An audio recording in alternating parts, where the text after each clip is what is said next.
The American Atheists, a group that pretty much everyone knows at this point, especially across America, well known for their billboards where they unapologetically get in the face of any religious people, for that matter, put a billboard up next to their chapels in their cities, and then rub it in their faces just like they do to us on a daily basis. If you're anywhere near the Bible Belt, you'll know that you can drive down the street and see about 50 billboards for anti-abortion, dial got truth or some shit, and about 500 mega churches. If you're from where I'm from, in Utah, there isn't a neighborhood that you can't drive through and not find at least one Mormon church. Every junior high and high school has what they call a seminary building across the street off school grounds so that good little Mormon kids can take a period, an hour and a half, off of school as their free time and go to church. David Silverman in particular, this man right here, has been very much vocal against Christians in general and has no problem taking on the religious, which is a good thing. But apparently it wasn't good enough because people have now accused him of being basically a player in an open marriage that was fully permitted by him and his partner, his wife. Something that I actually don't agree with and I find repulsive in a way, I guess. But to each their own. I mean, it's his life. Let him live it the way he wants, right? But apparently, consensual sex is now all it takes to accuse somebody, even after you're regretting the actions, to destroy a person's entire career. He's been accused of sexual misconduct on BuzzFeed of all fucking places. Like anybody trusts that goddamn website. And it's now turned into a witch hunt on his head.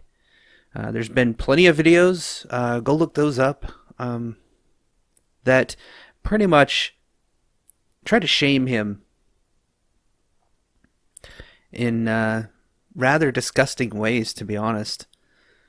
But really what it comes down to is they didn't like him and therefore get rid of him.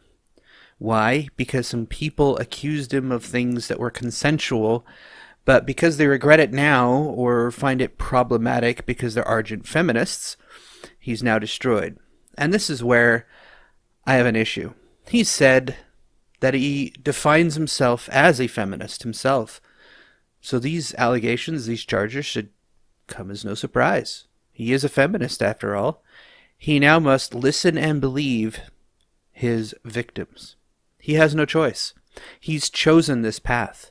He decided to step into the realm of social justice and accept their arbitrary rules, along with everybody else in Atheism Plus. He has put himself in this box.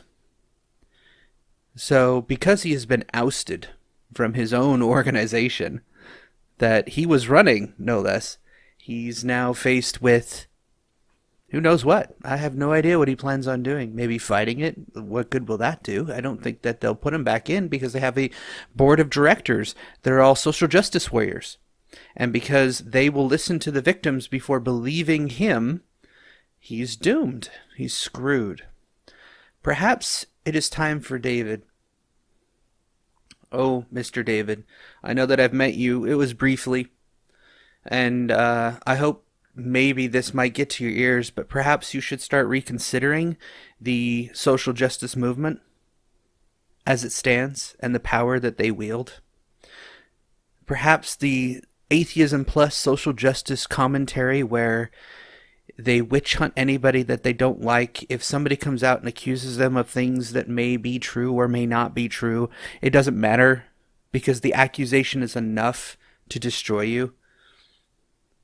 Perhaps it's time to reconsider this position. Perhaps it's time to fight back.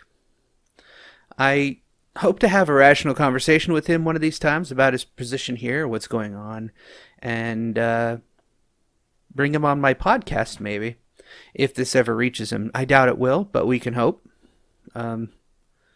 That's all I wanted to say about the matter. I met him once or twice. When I was talking to Godless Mom, she asked that I say hello and ask how he's doing. Well, I did that. He in turn asked where she was at. And perhaps it wasn't. Who knows what would happen there. She seems pretty dedicated to her husband, so I doubt that anything would. But it's not that I don't believe these women, to be honest. He probably did. He seems like a player when I met him. He would have no problem picking up on the women. But it was all consensual. He doesn't seem like the kind of douchebag that's going to mow over a woman and just say, I'm going to take you, and that's how it is. In fact, the one that was into the dominatrix that gave him the universal code word of red to stop, he stopped. He could have kept going and just raped her.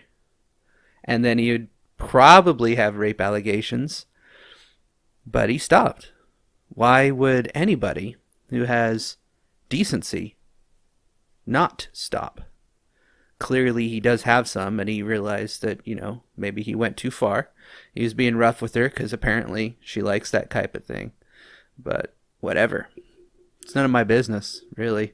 I'm just upset, really, that somebody that I've met, that I kind of respect in some ways and disagree with in others, has been destroyed over allegations that were true, but painted in such a negative light that everybody believes that he's a piece of shit, rather than saying, okay, he had sex with people and it was consensual, so what? What do you want to do about it? No. Clearly they were not in the right frame of mind to give consent and all that other bullshit. It's identitarian, freaking feminist Marxist theory. It's all it is. It's meant to demonize, and it is their new cudgel, their new weapon against people. Because calling them racist no longer works. Calling them xenophobic no longer works. Siding with Islam and calling anybody that disagrees with Islam a Islamophobe doesn't work. Their new cudgel is that you're a rapist. You have sexual allegations and somebody either told the truth or made up a story and charged you with it, and because we're going to believe the victim, supposed victim or actual victim, you're screwed. To which I say, no one should wield a power like this and get away with it. These anonymous women, I have a feeling that David probably knows their names. I would, normally you wouldn't want to dox anyone, but they're levying heavy allegations against him. Why not drag their name through the mud too? Knowing your enemy is to know thyself. Using their own weapons against them usually leads to their own defeat. Perhaps it's time to take a art of war stance to these socialists and these social justice warriors and use their own tactics against them. All except for violence, of course. Calls to violence are never necessary. You can always defeat them in wits. Perhaps it's time we do that.